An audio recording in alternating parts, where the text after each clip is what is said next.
Jadi itu yang kedua. Yang ketiganya ialah kepimpinan yang dipilih oleh rakyat.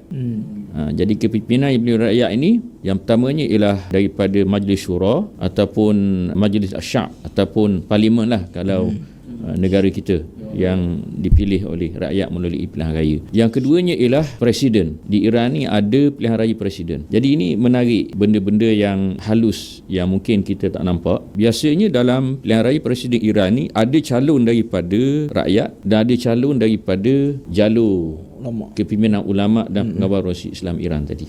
Sebagai contoh, almarhum Syahid Ali Larijani yang pernah memegang siusa keamanan Republik Islam Iran yang terbunuh baru-baru ini, beliau pernah menjadi calon daripada proksi kepimpinan ulama dan pengawal Rasi Islam Iran, tapi kalah dalam pilihan raya tersebut. Yang menangnya ialah calon yang lain, calon daripada rakyat. Rohani itu calon daripada ulama. Bukan ulama, daripada rakyat lah. Rakyat. Ahmad Najat itu daripada LGC semua. Presiden yang terbaru ni ini daripada rakyat.